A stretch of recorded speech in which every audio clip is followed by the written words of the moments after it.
নারীর প্রতি বৈষম্য দূর ও সমতা রক্ষায় সচেতনতা তৈরিতে চলছে নারীর ডাকে মৈত্রী যাত্রা কর্মসূচি। রাজধানীর মানিক মিয়া এভিনিউতে এই কর্মসূচির আয়োজন করা হয়। সব ক্ষেত্রে নারীর ন্যায্য হিস্যা বুঝিয়ে দেওয়ার দাবি জানান বক্তারা। নারী শ্রমিক, সাংস্কৃতিক কর্মী, শিক্ষার্থী সহ বিভিন্ন পেশাজীবী সংগঠনের আয়োজনে শুরু হয় এই অনুষ্ঠান। জাতীয় সঙ্গীতের মাধ্যমে শুরু হয় মূল আয়োজন। এরপর গান সহ নানামুখী আয়োজনের মাধ্যমে নারীর প্রতি বৈষম্যের প্রতিবাদ করা হয়। অংশগ্রহণকারীদের অভিযোগ, জুলাই গণঅভ্যুত্থানে নারীর ভূমিকাকে ধামাচাপা দেওয়ার চেষ্টা চলছে। সেই সঙ্গে বর্তমানে ধর্ম ও নারীকে মুখোমুখি দাঁড় করানোর অপচেষ্টা চলছে বলেও অভিযোগ করেন বক্তারা।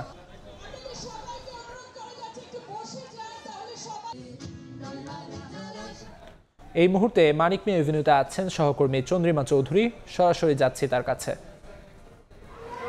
নারীদের প্রতি হয়ে যাওয়া সহিংসতা ও অন্যায়ের বিরুদ্ধে আজ আওয়াজ তুলেছে নারীর নামে মৈত্রী এই এক সংগঠন। এখানে কিন্তু প্রগতিশীল সংগঠনের অসংখ্য সংগঠনের সদস্যরা এখানে এসে একসাথে যুক্ত হয়েছেন। বেলা ৩টা থেকে শুরু হয়েছে তাদের এই আয়োজনে। এই মুহূর্তে আছি সংসদ ভবনের ঠিক সামনে। সেখানে মানিক মিয়া এভিনিউ থেকে তারা তাদের এই র্যালিটি, বর্ণাঢ্য একটি র্যালি নিয়ে চলছেন ইন্দিরা রোডের দিকে। সেখান থেকে কিন্তু আবার ফেরত আসবেন এই মানিক মিয়া এভিনিউর এখানে। আপনাদের দেখাতে চাই যে অসংখ্য ব্যানারে ছেয়ে গেছে রঙিনভাবে। এইখানে তারা তাদের দাবিগুলো জানিয়ে দিচ্ছে। সকল প্রতিষ্ঠানে আসলে যৌন নিপীড়নের বিরুদ্ধে তারা আওয়াজ তুলছে। একই সাথে যে নারীদের বিরুদ্ধে নানান ধরনের সহিংসতা হয়, ধর্ষণ হয়, যার বিচার এখন পর্যন্ত দৃশ্যমান নয়, সেই সকল বিচারহীনতার বিরুদ্ধে তারা আওয়াজ তুলেছেন। এবং তারা বলছিলেন যে বর্তমান সরকার যারা জুলাই আন্দোলনে নারীদের ভূমিকাকে অস্বীকার করার চেষ্টা করছে, এই ধরনের সকল এবং সংখ্যাগরিষ্ঠতার ভিত্তিতে আসলে সংস্কৃতিকে আসলে মুছে, সংস্কৃতিতে নারীদের অবদান অনেক ক্ষেত্রে অস্বীকার করার চেষ্টা করা হচ্ছে।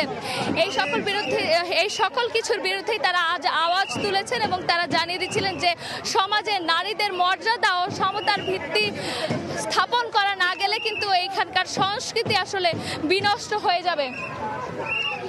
একই সাথে তারা বলছিলেন যে